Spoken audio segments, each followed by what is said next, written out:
Hello, NAIA Hoops Nation, and welcome to Season 4 of the Road to Muni podcast. It's actually technically Season 2, as we renamed it 2 years ago, but fourth year of the podcast, and we're very, very excited to have everybody coming over to YouTube now as we make the transition over from our normal podcast settings last year that drew almost 15,000 views last year. So pretty fun to see it grow. I am Junior.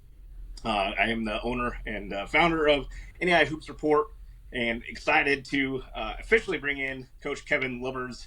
Coach was over at Trinity Christian, Colorado Christian, and then finished up at Southeastern University down in Florida. We are very, very blessed to have Coach on. Coach, welcome to the Road to Muni podcast. Yeah. No, thanks a lot for having me, and happy to jump in here. You might think you're blessed until we start talking some, and then you might change your mind on that one. But no, you've done some amazing work, gaining encouraging visibility for NAIA basketball, and your passion behind it's just unbelievable. So if I can help in any way, I'm excited to do it. So thanks a lot for including me.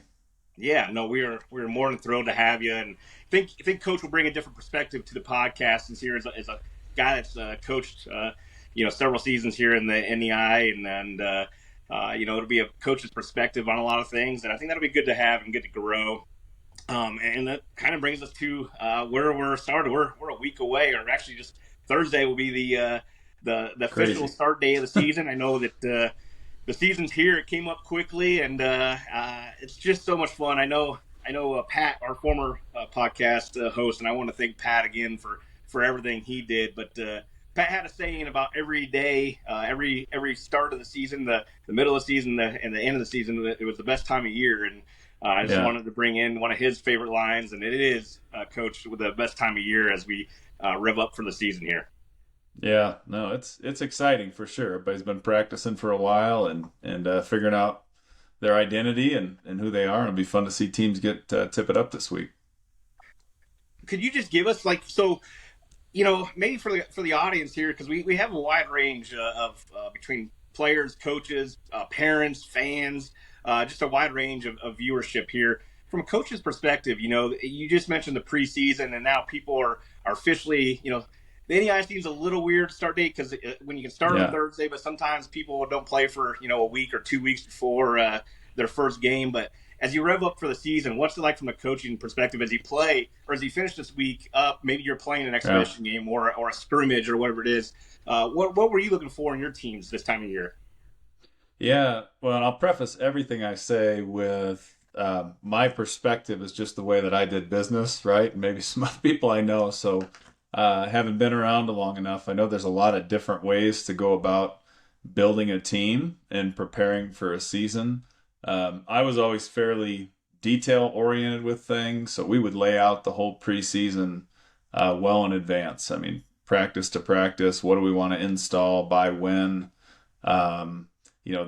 This time of year, you're turning the page, and there's a lot of excitement back in the locker room. There's a lot of excitement week 1 and week 2, and then there's some dog days in preseason of week 3 and 4, and I know they've done some work to shrink that calendar a little bit, but now you're turning the page and it's game week, right? So there's scouting reports, there's a totally renewed energy in the building. As a coach, you're sitting there scratching your head, just going, "Am I ready for every situation?" Right? You're probably doing a lot of, we used to call them 2-minute games, right? You just put time and score up, and you play your way through it. No timeouts, one timeout, based on out of bounds side, all the situations you can imagine that could come up, and you're never totally ready, but you get as polished and ready as you can, and depending on the maturity of your team too, right? If you got a stable of returners, a preseason looks a lot different than if you have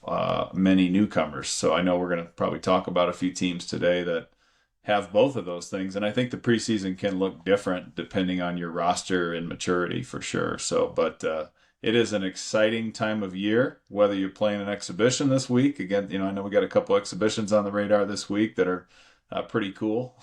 Some pretty good environments there. And then also some teams are really tipping up with live fire this week, and you're going to figure out who you are really quickly. So Yeah, and that's the other unique part. I know that we've already had a few exhibition games, being played. I know Ottawa out in Kansas went over to Illinois and played. I know Lewis Clark State in Idaho went and played Arizona, who's Yeah. a top 10 team, probably a top Yeah. 10 team in the country. I think they're 12 overall right now, but probably going to be a top 10 Yeah. team. And then I know they turn around and play in 2 weeks. They play Gonzaga too. So Yeah. just for the people that may not know, these scrimmages.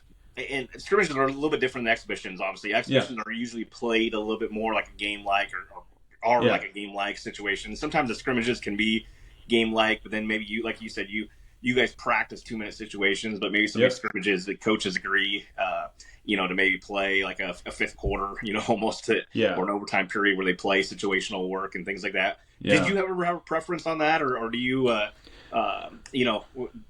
Obviously the exhibition games are great for some of the NAIA programs because they get paid to go play those Yeah. games, and it's good for the budget and things like that. But Yeah. scrimmages, you can get a lot of good film, and then I think that's the most important thing as I've talked to coaches this week. Is that everybody keeps in perspective that they're 0-0, but they finally got some film to kind of show guys some different stuff before they get into the real season here. Yeah, and I'll say too, I mean, again, it just really depends on your roster, right? Sometimes you don't, you think you know what you have, but you don't quite know what you have till you get out in there. Every good plan, right, doesn't survive the first punch. So, but I think exhibitions are fun, right? They're a lot of fun for guys. I mean, to go into big arenas like you're talking about Illinois. I saw somebody's got Kentucky on the tilt this week. Stuff like that, you can't. For some of these kids, that's the dream come true, right? They're playing in these Division I arenas and everything else, and you're certainly trying to be as competitive as humanly possible, but you're also embracing the reality of what it is, like you said, right? It's an opportunity. From my experience, sometimes film can be a little deceiving when you're going in that kind of competition. So I always enjoyed some type of closed door scrimmage where you can really dictate the terms, so to speak. I'll use my last year at Southeastern. We took our team out here to Colorado, which is where I live now, and we scrimmaged 3 Division II teams from the RMAC. We played Metro State, Colorado School of Mines, and UCCS, kind of off the grid. Didn't advertise we were doing it. It was a great retreat week for our team, but my goodness, we got tons of really good film against high quality D2 competition. And we had some great team building along the way as well. So I know I always personally like to orchestrate something like that where we get sort of multiple scrimmages that week or two prior to the season so we can really see where we're at and get a lot of good film. See some individuals too, right? So it's a good chance to give guys some run that, you're on the fence between who's going to be your 8th man or your 9th man. Well, let's find out. Give them both honest minutes and honest look, but yeah, you're playing with house money, and it's a lot of fun. Yeah, no doubt. And actually, those retreats you're talking about are starting to get more and more popular across the country. I know one of the teams that we're actually going to hop on. It's tradition here on the podcast to bring on the defending national championship head coach. So, spoiler alert, if you're waiting for who's going to be show up today, it's actually Coach Colby Blaine from College of Idaho. And I know his team was on retreat last week as we get talking with him and things like that. And every retreat looks a little different. You guys play games. I know some other retreats that people go on. It's just really a team building, get away from campus for a couple of days. And, just to get to, like you said, and every team's a little bit different depending on the, veterans that are around and stuff like that. But it's a good chance for a lot of players to maybe get around and get outside of campus where they, can bond a little bit more. And I know there's different activities that coaches run and stuff like that, but just an awesome way to, as I've gotten to know coaches a lot more here the last few years and have those conversations, I'm always intrigued by those retreats because everybody runs a little bit different, but everybody's same goal in mind with coming out of those. So. Yeah. We've done, over the years, we did everything from paintball to cow tongue football to, sorry if I offend anybody with that, but, along the way, I think our crowd were okay, but to everything in between. It's all about building relationships and, a big part of the enjoyment for young people as they go through this is just the experience and the stories that come along with it, and also just the enormous impact the relationships that you develop during that time in college. They're just transformational, coach to player, player to player, supporters of the program. I mean, those types of experiences are invaluable, both for team development, but also just for personal development and the overall experience for young people. So I love to hear about what different coaches are doing. I used to always pick others' brains as well, and try to figure that out. So I think that's a cool part about any level of coaching, but yeah, even NEI is it is a brotherhood. It sounds like a lot of, or it's really cool, I guess, for coaches to, they learn from each other as much as they learn from everybody else at different levels too. Obviously, everybody goes to the coaching clinics and stuff like that, and we've had several really good coaches at the NEI level who've been able to go speak at some good yeah, camps and stuff too. But speaking of coaches, 26 new ones. I shouldn't say new ones, but new jobs. Some of them came from NEI, some came from different levels, but 26 new coaches across the country this year. It seems like a lot of turnover, but a lot of fun ones out there. I'm sure that you've been there, you've left some jobs and things like that, but maybe start with what's some of these coaches as they start the program, maybe their biggest hurdles, and as they turn and get ready for the first week, they're probably as excited as anybody just to see what they have for their new teams here. yeah. No, I would say it's no different than any leadership position in some ways, right? In business or anywhere else, which is you have an idea and a vision for what you want great to look like and where you want things to head. And it isn't quite as easy, in particular in college coaching, to just wave a magic wand and have the roster just fully be there, right? There's a process. So I would say that I would imagine for most of those new coaches, they're taking year one as a part of a process, right? And that process comes with ups and it comes with downs. And the goal is just to stay really level, really focused on what you believe matters for your program. And that's on the court, it's off the court. Sometimes you're inheriting something that might be the opposite of your leadership style for a reason, right? Maybe the previous coach struggled managing academics, and so you're walking into a situation where that part matters to you, but it's definitely not where you would want it to be, right? Or maybe you're taking over for a perennial winner, and you were the assistant coach, and now you're stepping 12 inches or sliding 12 inches over in the decisions you have to make, and the management of the game, and maintaining recruiting and all that stuff. So everything has its challenges, right? And I think as a coach, you're coming in with a curious mindset often. You're trying to really give kids a fair chance and get to know them, get to know your campus community. And there is a lot of moving parts that I'll say certainly the first 6 months of taking over any new job. And then the season starts, right? And then there's new conference for most of these coaches, new opponents. I mean, I remember when I was in the Sun that first year through, it was really fun because you're seeing teams and systems that I had no exposure to that league really before playing in it, and so you're just sitting there going, how does this work? How can we win? How can we use what we have against the other side and use it to our advantage? So it's a really fun process, but it is an all-in effort to take over a program and get it up and running. So. Yeah, and I think as we transition, it's a fun little statement that sometimes them Jimmy and Joes beat out those X's and O's. So yeah, as we look at some of those Jimmy and Joes, it's actually kind of a fun time for the NEI. I believe we have maybe 2 more years of this COVID transition where kids can come back for the 5th year, and we're certainly seeing some of that. But we're seeing some of these guys who've had great careers for 4 years. One that you know pretty well, and Riley Minix, but guys that are transferred to Division One even after this, and we're losing some good players. To Division One this year for their 5th year, but I still think this crop of returning faces is pretty big time this year, and I know a couple of them even started off and kicked the tires on some transfer stuff before deciding to return, but. I think that the good core of players coming back, probably headlined with Zach Goodline, who was the Player of the Year in the Crossroads League. And for those that are new to the NAIA, I'll just let you know we'll kind of dive down into some of these leagues more often, but Crossroads League is one of the perennial powers in the NAIA, and if you're the reigning Player of the Year in that league, it means you're a pretty dang good player. So I know Zach's returning, and it's good to see him back. And Caleb Bellich, who at Montana Tech, unfortunately last year got hurt prior to the tournament, and saw some video of him. That's a good part about social media.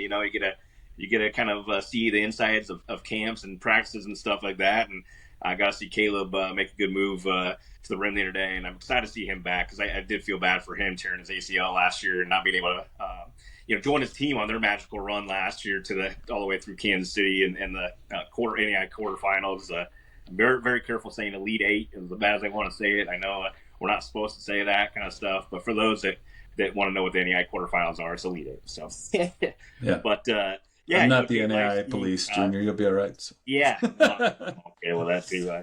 More in articles we try to and we're covering, but and then you got the KCAC, who's maybe got the a trio of returners that maybe can top anybody in the country with Jade Leitsky, Kevin Clark, and then you have guys that are joining the league like Josh Pritchett from Evangel, and even Little John over there at Kansas Wesleyan. I mean, that's always a good league, but even player-wise this year with the returners is something special. And I got to say, even the returning national champs, returning Drew Wyman, All-American, and excited to kind of see what he can do. And then maybe the best big in the country, a program coach going back to Grace and Elijah Malone, and just watching not just his development, but just his skill set and all that. They've done such a great job with Elijah, and like I said, maybe the most dominant big in the country. We got Tyler Schmidt over at ONU, who Olivet Nazarene, Markel Turner, who's a 3-time All-American at Union, Tyron Jones at Georgetown, and then another one back from injury who I'm very excited about, Alex Kalesbeek out of Northwestern Iowa. So, I run down those. There's a lot more just in that, but it's just a fun group, and it seems like every time I say that because it seems like every year when we graduate players or players leave, you don't know who the next crop of guys are going to be, but it just seems like we have guys step right back in, and it's a fun group of returners to kind of focus in on this year as we get the season started. Yeah, absolutely. My last year at Southeastern, I was on the All-American Committee, and what a difficult process because you're looking at a pot of players that's, there's a couple guys that are obviously real separators, right? But man, to divide these kids up, to 10, 12 kids on a roster, team 1, team 2, team 3, that kind of thing. I'm just reminded, even looking at this list here, we played Elijah Malone, played Markel Turner, played Tyler Schmidt. All these guys, seen a lot of good line on film. So the number of quality players in the NAIA, in particular in the top, 30 teams in the country, we'll call it. You go to the quarterfinals in Muni, and it's amazing how many talented kids are out there. And so, I know part of the purpose is for those people that don't know NAIA basketball, go to a game, go to a top 25 game, and let me know what you think. You mentioned a few kids that have transferred up, and if that's their dream and their wish, and I know for Riley's sake, that was a dream of his he really wanted to fulfill. Awesome. Go do it. Go chase your dreams. And I know so many coaches are supportive of kids just being in the right fit, but that's a great level of basketball and an enormous amount of talented players. The amount of game planning that goes into, when we played Grace, they had Frankie too. You got Elijah out there, you got Frankie, and then, by the way, you got a whole cast of other guys who are really good too and dangerous and an extremely good coach. And that goes for every one of these kids. They represent a program. They're certainly not the program. They're an important piece of it, but I know I know a lot of those coaches of those kids, and it's all about team. It's all about the program. And yeah, those guys are very special players inside of a bigger program. And that engine keeps running when these kids leave. Right. Yeah. And so that to me is the most impressive thing is the coaches that can continue to recruit and continue to sustain that high level of excellence year over year over year, regardless of who's wearing the jersey. It's incredibly impressive from a program standpoint to take note of that as well. When these kids leave, what happens? And for a lot of these programs, they keep winning, Yeah. and so it's impressive, but going to be a really fun year. You rattled off a lot of really special players and a lot of great kids too, great young. And we won't list off all the new faces around the country too, but I do think that because of a lot of the conversations we have around the country, I do think there's two ways that we've seen success at this level, and that's those programs that are 3-4 year guys that continue to bring guys back and then fill the system back up with freshmen and sophomores, and then you see programs that also are very transfer heavy. And I don't think there's a wrong way to do it. I think it's got to fit the coach's style. That's what I'm trying to tell everybody that I come in encounter with is that some coaches are just good at taking those transfers and being good with them. Chris Wright at Langston, maybe the best that out there that can do that, take those transfers every year and reload. But it's not for everybody, and that's your coaching philosophy and your coaching mentality, and be able to have that attitude to be able to deal with some of those kids that transfer in and stuff like that is special. And I think that I always say that because I know that some people think that you can only win with 3 or 4 year guys at this level, and it's we've seen it over the last couple of years that transfers do, and it doesn't have to be even 5 or 6 transfers. Sometimes Indiana Wesleyan is a prime example. They do great with 1 or 2 transfers a year, and they're going to have a special one in this year as well. But there's a lot of kids out there that I think that are coming in this year without listing off every kid are going to have some big time impact on not just our program but across the country as well, and may have a say for that National Player of the Year. So It's always a fun time of year as we see that kind of mix and mold into how some of these new guys come into the NAIA and how they, because I do think that sometimes when they get here, the competition is better than what they maybe thought previously, and then some of them think they're coming down to average 20-30 a game, and that's just not always the case. And so it's always a fun time of year to see these teams grow and these programs go, because these first few weeks are just a starting point of the season. If you're playing your best basketball, come November, you're in trouble. You always want to have basketball. They're not cutting down nets the first weekend of November. That's for sure. People are still figuring out who they are, and the transfer side of things is interesting. I think, again, all I can ever speak to is my perspective on it, but I always focused on fit. And I didn't really care if the young man had 1 year, 2 years, 3 years, 4 years, however many years they had left. If they were a great fit for who we were on the floor and off the floor, and they made our program better, then it made a lot of good sense to include them in the team, right? So that did include a lot of transfers, but it also included, trying to have the freshman of the year on your roster every year, because I think that stability and balance is important. So we always tried to recruit the freshman of the year and the player of the year every year. And if we did that year over year, we felt like we'd be in pretty good shape. And so, and different coaches are wired different. Like you said, there's some guys that can literally run it back and retool the whole roster year after year and be great. And that's because those kids are a great fit for the way they do business. And so that's the beauty of it, is nobody's way is the way. There's a lot of different there's a lot of different ways to build it, and it's pretty fun to watch that happen year after year.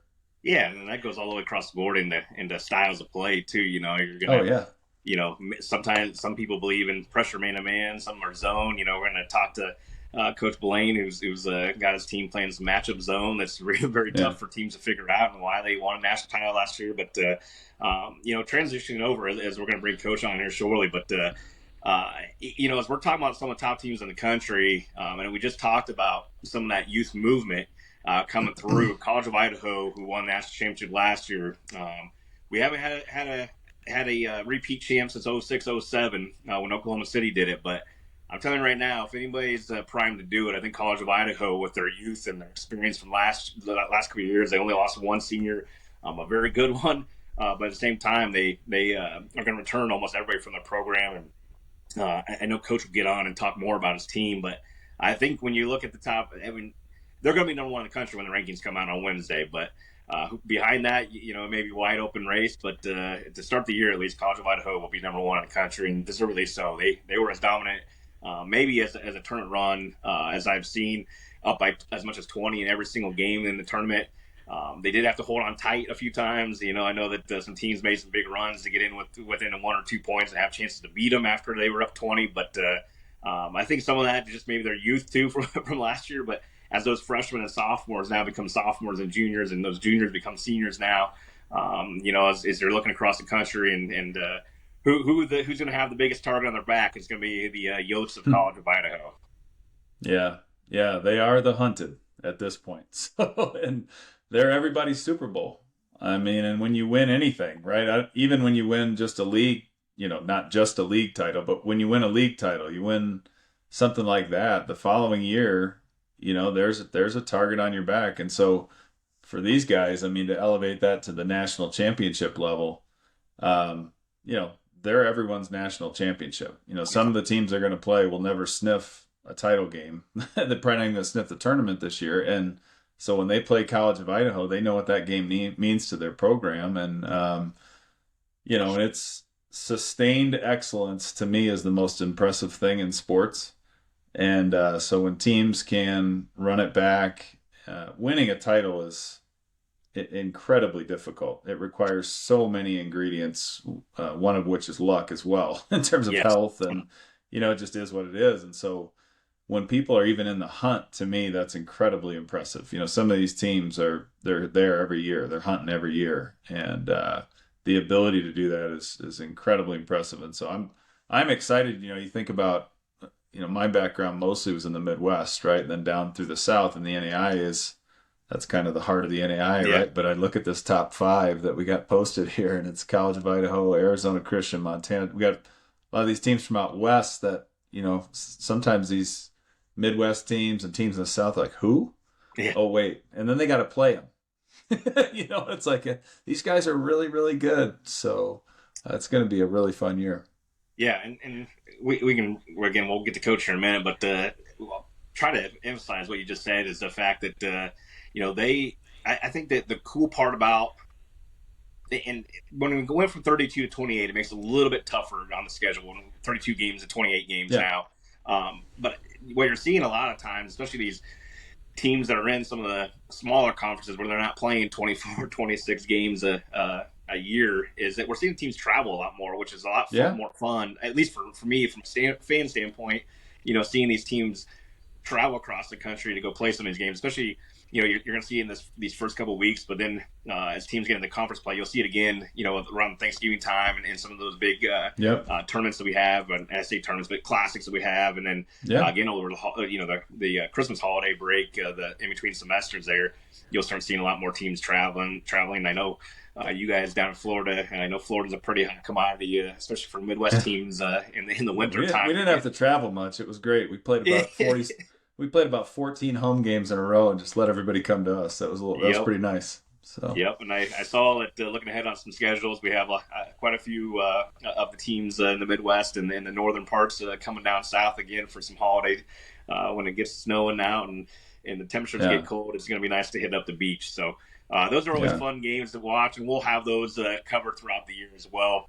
And we'll get more into conference stuff as it goes on. I think that the good part about the league or the big good part about the NEI is that leagues will start playing. I think the Appalachian starts maybe in 2 weeks. I think they get the earliest start. But as leagues start kicking off, we'll start going more in depth with them as well. If you haven't, make sure shameless plug time to go visit the website www.neihoopsreport.com. You can go check out our preseason magazine. It's not last week of the preseason officially, but for most teams, but still good content in there to read as we go out. We're going to be wrong about a lot of things, but at least it gives you a good guide to at least follow and go if you want to get an in-depth look at some of the leagues and stuff before we talk about it. At least we'll give you that. But I think it's time to go ahead and bring Coach Blain on, and we'll talk some College of Idaho hoops. As I said earlier, it's tradition to bring on the reigning national champion head coach to the podcast every year. I don't know if he's going to be excited about it because, Coach, we haven't hoped anybody to repeat. But coming on to join us today is College of Idaho head coach Colby Blaine. Coach, welcome to the podcast. I know that we've talked several times over the last couple of years, but now you are a national championship head coach. So just want to start off by saying congratulations on a big time year last year. Yeah, well, I appreciate that, and I know I speak for our program that we appreciate the fact that we get to be on this first podcast. So we certainly worked hard last year and enjoyed winning that championship, and excited to give it another go. Yeah, and we talked on the podcast, Coach Lubbers and I already a little bit about the Yotes, and I think you guys had one of the more unique tournament runs last year, as you guys were up by as much as 20 in every single game. You probably got a little nervous there towards the end of the games, especially that national championship game there. But could you just talk about the grit and determination of your team? And I know you have a lot of returns, and we'll get to that point, but just kind of what it meant to come and win a national title for College of Idaho. Yeah, well, at the end of the national championship game, getting to speak to the reporter right after the buzzer went off, I had made a comment about that was the toughest team that I've ever coached, and that it still stands. I mean, that was by far the toughest team, and toughness means a lot of things. Toughness is certainly physical toughness. We opened up the game with like 3 offensive rebounds, putbacks, but also just being tough to play a role. You saw a lot of our leading minute getter was 25 minutes a game last year. We played 9 guys deep between 18 to 20 minutes usually, and that was tough. I think I thought we showed a lot of toughness in the fact that both of our Final Four and our national championship game, we were up 20 plus points, and it did come back to a final possession. And so, what grit our guys displayed to be able to actually come out with the victory, which we had talked about all year, was if we're going to play with a lead, which we were up, 35 of our games at halftime, we had to figure out how to deal with momentum shifts and all that. And I thought we did a pretty good job throughout the whole season of not letting teams come back. But you would expect Final Four and a national championship contender in Indiana Tech and Ottawa to be able to find a way, and they did. So, yeah, and you guys, not that any game is easy by any means. And I don't want to sound like that when I say this, but I know we talked a little bit after your guys' loss to Arizona Christian last year to start the season, game 1 of last year, before you guys rifled off 36 straight games. Like I said, I know that not all those are easy. It probably sounds like it's easy when you win 36, but I know from a coaching standpoint and your players grinded out a lot of those games, and it was certainly a fun team to watch. But as they're kind of heading into this season on a 36-game win streak, do you just kind of put that aside and focus in on this year and kind of go from there? Or what's your guys' kind of mentality coming into this year and coming off a national championship? Yeah, well, it's interesting, right? And every team wants to deal with this success. They want to achieve the things that we've been able to achieve, and then they want to be in a position to have to deal with them, right? What a cool deal as a college student athlete to get to feel the pressure that our guys are going to get to feel this year. We are excited to be able to deal with the pressures that we think are on our plate, right? Which a lot of times we just talk about, pressure is what society tells us is pressure, right? For us, we just want to enjoy our experience, connect with each other. But one thing that I'm excited about is everybody's talking about, hey, you have the target on your back. You have the target on your back. Well, if you have success, it doesn't matter, what team you're on, you're going to have a target on your back. And I think the cool thing is we actually have 13 returners that know what it's like to be able to, create a target like that. And so I think our mindset, are we worried about having a 36-game win streak, 38 in a row at home?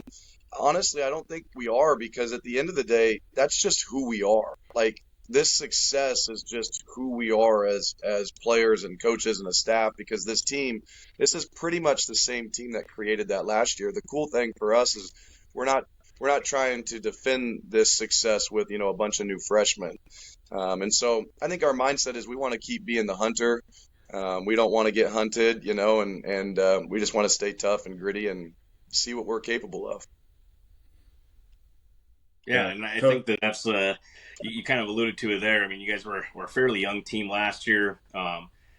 Again, not to beat the hatchet, but the last team to repeat was almost 20 years ago now with Oklahoma City teams in 2006, 2007, and that youth I say youth, but it's an experienced youth now. But you guys have a lot of youth returning. I know that you guys are returning everybody but one player, and you said I think 13 returns total. What's that group been like this year? I know you guys just got back from a retreat. Maybe you want to talk about a little bit about the retreat too, but what's it like entering with so many returners and so much experience, even though they are still young? Yeah, the cool thing about this group is every guy that's returned has really matured, right? And so you're kind of like you wonder what more can they do? You know, can they score more points? Can they get more stops? You know, but the fun thing that I've seen is I've just seen every guy mature physically, mentally. I think we're a little stronger. I think we're a little faster.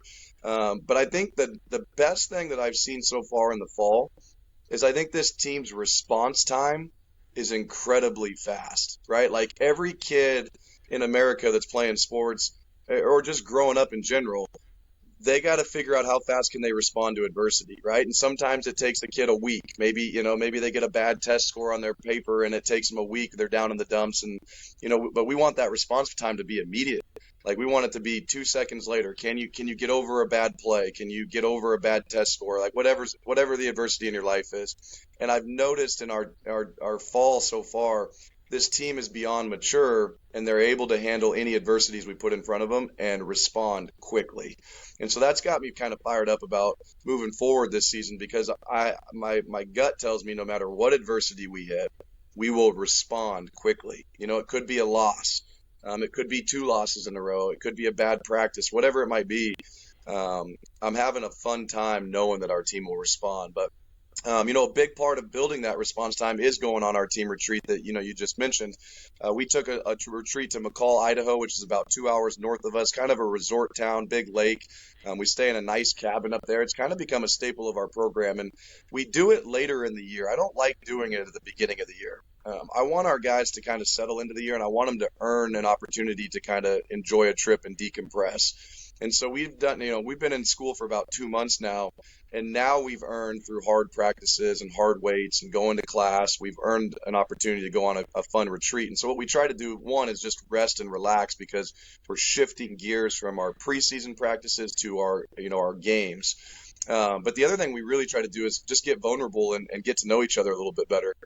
Because the big thing we've found is that the more we know each other's stories, the more empathy and patience we'll have with each other as we navigate the season, right? It's a long season. Everybody goes through ups and downs, and the more you know about each other, you know, the more you can connect and hang in there with each other during those tough times. Congrats as well. Like Junior started the show, it's so hard to win at the sustained level which you've done it. So hats off to you. That's winning is fragile, and so I know maintaining that is difficult. And you think about retreats like you went on, and one of the things that I've noticed now being out of coaching for a little over a year is sometimes people don't know the depth of the stories that kids have as human beings. And I think when you go on retreats like that, you have an opportunity to kind of learn all their stuff, right? Junk and all, but also some of their goofy traits and just things about them that make the season fun. You know, without naming names or anything like that, do you got a good story that came from that retreat or a funny moment that you could tell people about? Yeah, no, that's a really good question. And you do get both spectrums on a retreat like that. You do get a chance to see the goofy side and the funny side, but you also do learn that, you know, everybody in the world's dealing with something. And I don't care if you're 18 years old or 50 years old, like there's things going on. And so we certainly, you know, you saw our team last year. Everybody talked about that connection. Like, man, that College of Idaho team played so well together. Well, that's because they were really connected, because they really genuinely loved each other, because they got to know each other's stories. But, you know, I think this year, I certainly won't name names because I think it would put them on blast. But we took don't do that. We took 2 vans up there, and one van had a pretty gassy guy in there. And we had to keep pulling over to exit and let some fresh air into those vans. So the diet on the road, the s'mores must have gotten to him. But you know, unfortunately, you put 20 guys together, and one diet goes wrong, and it can be a long trip for a lot of guys. So nothing says team unless you can put up with each other's smells, right? So. Yeah, exactly right. Coming into this year, and you've elaborated some of on this team. I know losing Charles Elsey is a big loss, but you do return a healthy group here, and led by All-American Drew Wyman. I know we've discussed Drew quite a bit over the last couple of years, not just through Twitter and stuff like that, but also on the podcast. But he's one of those players that it's just been fun to watch him develop over the last couple of years, and coming in as a freshman and Gatorade Player of the Year coming out of high school. Just talking about the kind of and I know you seem to get one of those every year, but as you look at the players and talent that comes into the NEI, I can remember back to our talk as when he was a freshman coming in, and I remember you getting off and saying, "Watch out for Drew Wyman," and certainly.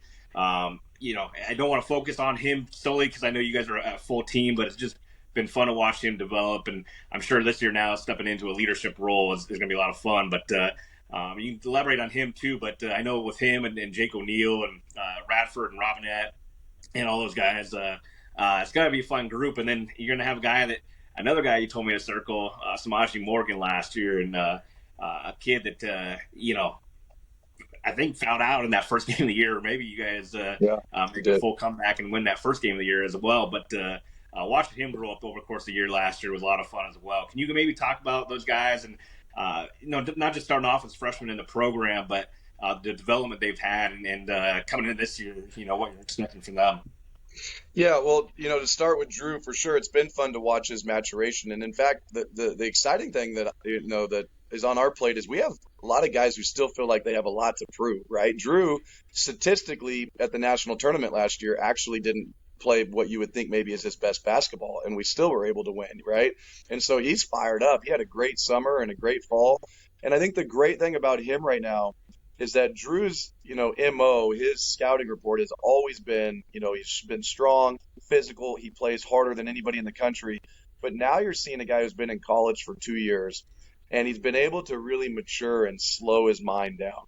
And what that's going to impact is his ability to consistently make shots. He really improved his three-point shooting last year, but in the last 2 weeks of practice, he has shot the ball unbelievably well because I think he just has a real maturity about not rushing it and waiting for good ones. And, they've gone in at a high rate. So definitely excited to watch Drew take that next step. And, I do want to share with you, you guys do the best job in the world about showcasing the amazing talent we have in the NAIA. And a big reason, a big thing that Drew and I talked about when he decided to come here was Kyle Mangus at Indiana Wesleyan, right?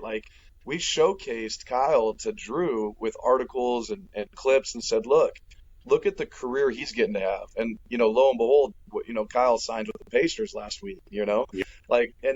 Drew connected with that. And so my hope is that, other players see the talent that's coming to our program now, and they're choosing to go to other NAIA schools all over the country because the talent is incredible. But, I will shift to Samaje Morgan. We did believe that his point guard skill last year, his IQ, his speed was going to be the difference. And it down the stretch, man, he was incredible. And I think the biggest thing, it's really reminded me as a coach, but it was showcased last year, and I think it'll be showcased for the next couple of years, is that if you're a team that's going to play with a lead or you're going to play in big games, you're going to get pressed. You're going to get pressured. And you have to have an elite point guard who can do two things. One, handle the ball without turning it over, and two, get you into your stuff, right? One thing we've noticed the year before, we had an excellent season. We went 32-5 2 years ago.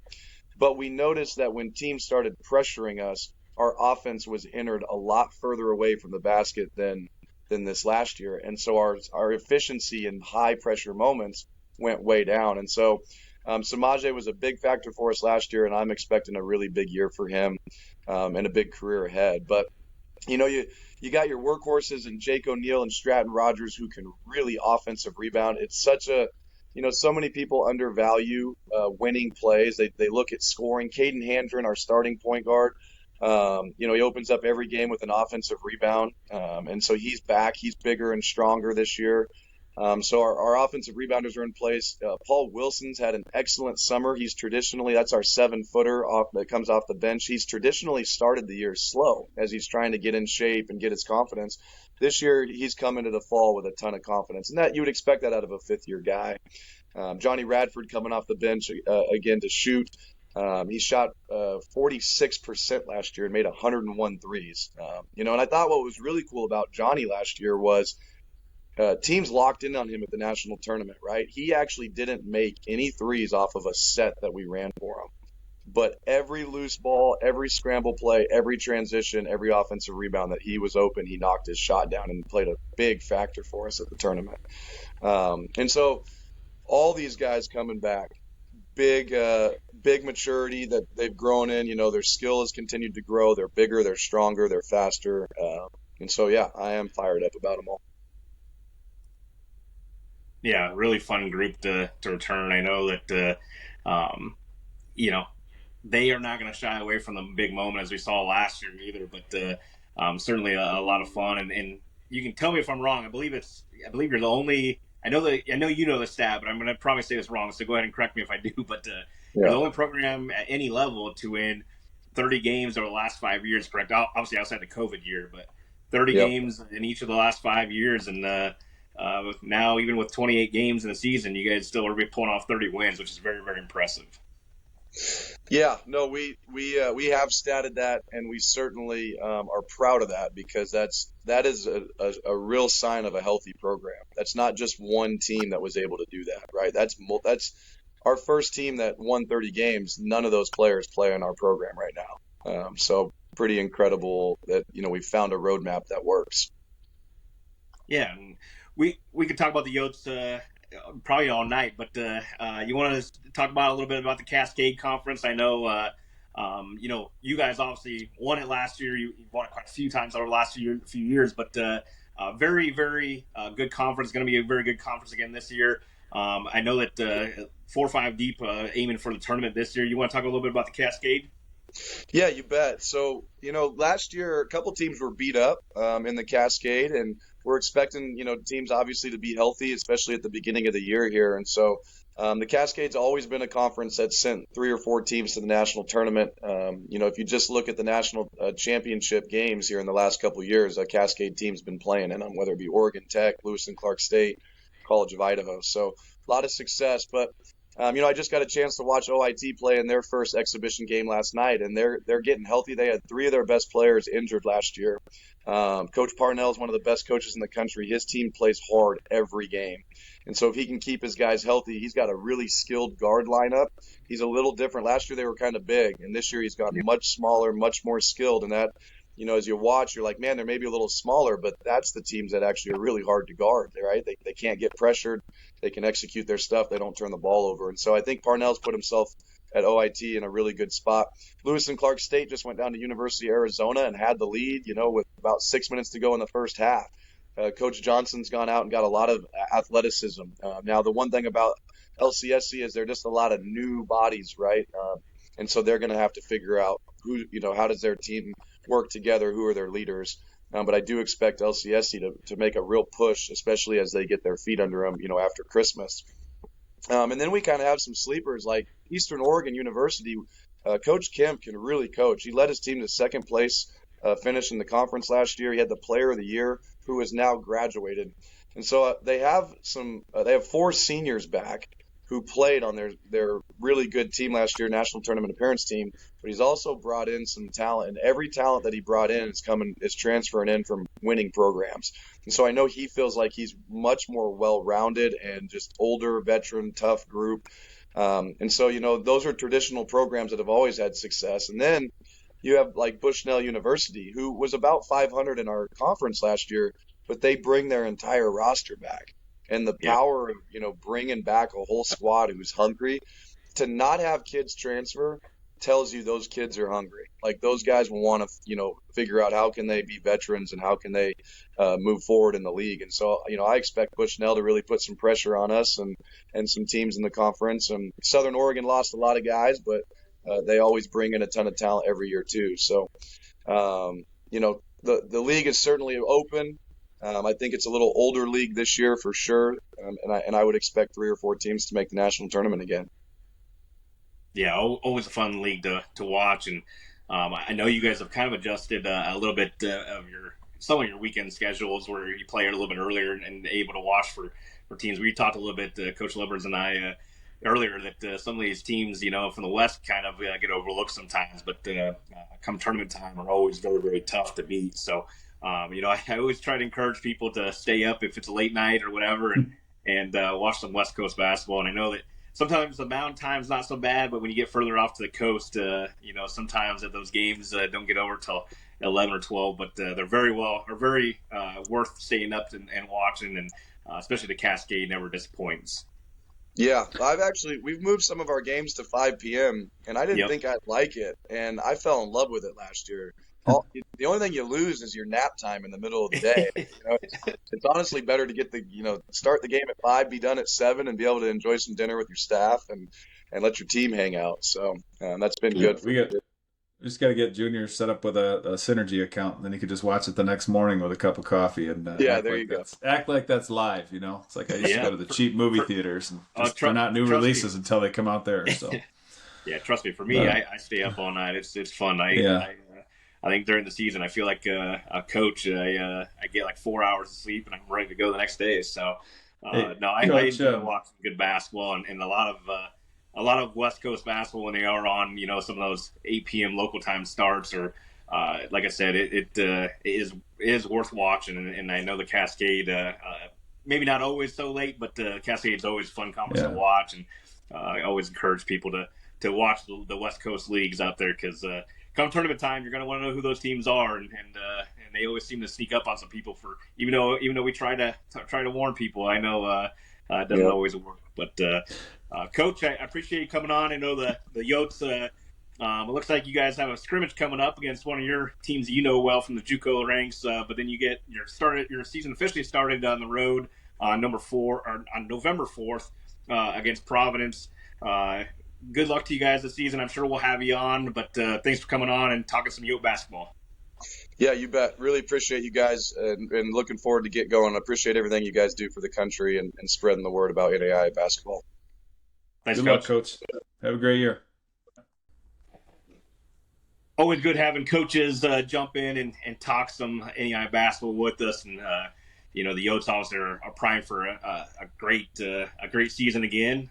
We'll see the rankings come out here on Wednesday, but so it's always exciting to see the schedule ahead. We won't have rankings with some of these teams, but some of the teams we mentioned here, as we have some games circled this week to watch, some of these teams will be in those rankings. But I'll get us started, kicked off. Again, we're tipping off, I should say, on Thursday, October 26th. The first game actually going to be at 12:01. Fisher out of the NAIA is going to get the party started at 12:01 a.m. So it should be fun to watch. I'll probably stay up and watch some of it as well. We'll see how tired I am, but definitely gonna try to catch at least the first 20 minutes of that game. Very cool for those kids, though. An awesome opportunity to be the first official college basketball game of the season and tipping that off. So kudos to all the coaches and everybody that organized that one to get that one at 12:01 a.m. That's pretty cool. But once I get some sleep and then get a day's of work in, I will tune in. We got some good games on at nighttime too. We're gonna turn around and St. Thomas, who I think will probably start the year and definitely ranked, but could be a top 15 team in the country. They're going to travel back home. Coach Crary is going to go travel back to his former job. I know you're going to talk a little bit about them too, as they have an exhibition game, but a fun little trip for him back to the DMV as they go play Washington Adventist. That's on the 26th. I'm actually really excited about two tournament teams from last year. Both teams lost a little bit, but two very intriguing teams to start the year, and Thomas, Georgia, going off and playing Florida College. That game's going to be at 7 p.m. on the 26th as well. Like I said, we've got a healthy slate of games going on, but those two games for sure on the 26th I'm excited about. And then as we turn around, and one thing that makes we haven't really talked about a ton, and we will talk about more probably, but the fun aspect about the NAIA is we have a lot of classics going on, and those Friday, Saturday games, and just watching teams, how they adjust and turning around pretty quickly, especially early in the year, is a lot of fun. But some early games to watch. I think on Friday, October 27th, we're going to see Jamestown and Rocky Mountain. Rocky Mountain's got a lot of hype coming into the year, and They actually got picked in second place out in the Frontier Conference. And Jamestown, losing the National Player of the Year in Mason Walters, another guy that we talked about with the fifth year, is going to go. He's going to go play at Wyoming this year. I'm actually excited to watch him, see how he transitions over there. But they're going to be a fun group. Don't count this Jamestown team out. Certainly a program and a game that I'm looking forward to there. And then as you just scroll down a little bit, there's going to be some games that I think is going to be a lot of fun, and it's always a fun rivalry in the WAC Sea Challenge, which is a classic. We're going to start off the year with Indiana Wesleyan at Indiana Tech, which I think is going to be a really fun game as well. And I think just that WAC Crossroads League Challenge has 4 or 5 really good games in it. Yeah, no, it's going to be fun. I mean, from a coach's perspective, that first game that counts, they're putting a tick mark in 1 of 2 columns. And, you're walking out of there. But just the excitement around that for the players this week as it's game week, a renewed energy. We talked about that earlier too, but just a renewed energy, renewed focus. It's a shot in the arm for sure in the locker room. The classics, that you mentioned, those are really fun this time of year. You're playing back-to-backs, and you get a chance to really see who you are, and some live scouting, some good camaraderie there as well, which is fun. And the one thing that I really like this first week too is some of the Division I games, exhibitions. Sometimes it's Division II. Those are really fun to see the NAIA level on showcase against some of these teams. I know Georgetown's going over to Kentucky on Friday, which is going to be a great opportunity. St. Thomas got George Mason tomorrow, I believe. I saw that game on. So, yeah, some fun exhibitions. I know those will sprinkle in throughout the semester as well. But, hey, it's all things basketball season, and the NAIA is getting college basketball out of the gate here this week. That 12:01 game is awesome. I hadn't heard much about that till we started talking, and I think that's a really, really cool thing. Regardless of who plays in it, it's fun. It's going to be a great opportunity for those kids and coaches. I personally wouldn't have been able to make it that long. They would have had to. I would have been sleeping on a cot in the locker room by 8:45. So I would have hoped the guys played well, and they could have told me about it the next morning. I just don't stay up that late. But no, that'll be pretty fun. And the Thomas Florida College one is interesting to me too. I mean, that's 2 teams that have not played, I don't think, since Coach Teichman's been there. I know they haven't played each other, and both teams. I know Florida College is going to have a mostly revamped roster, losing Matt Simpson as an All-American, and Coach Teichman does an awesome job. So that'll be fun. And then Thomas was tremendous last season. I mean, they really came out of the sun with some good momentum and had a really strong year. So that'll be a fun one at night on the 26th. I will be tuning into that one for sure. So yeah, came out of nowhere, and then and now they're joining the Southern States Athletic Conference, a league that actually Florida College played in a couple years ago before going into independence. So I'm very intrigued by a lot of reasons for that one, but I think 2 really good coaches too that I think they'll both have their team ready to go, and coming off a national tournament appearances and losing a couple players, I think it's a game that they can get.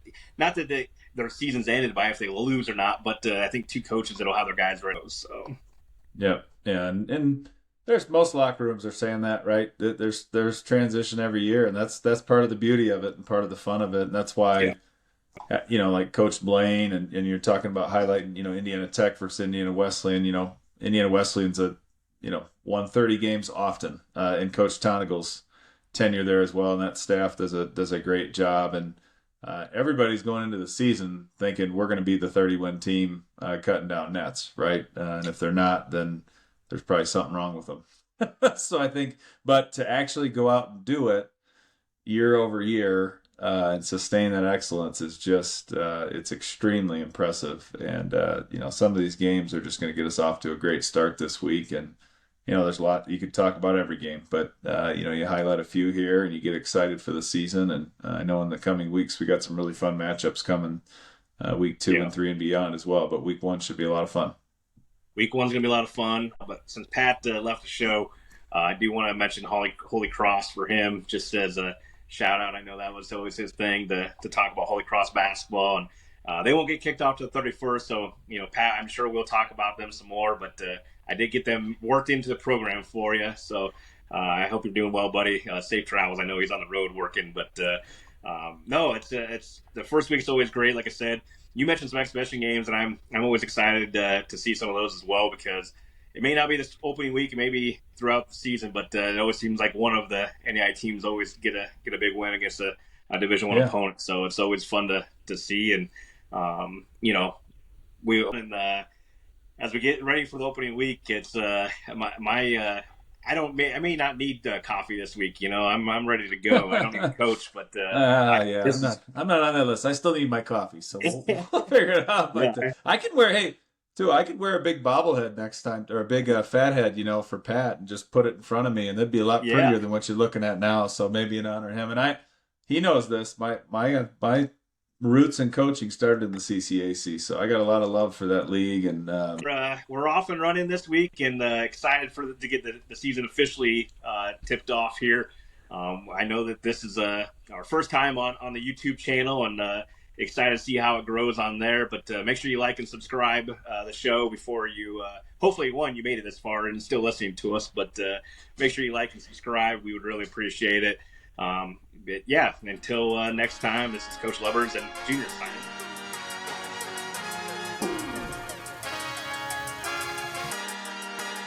We gonna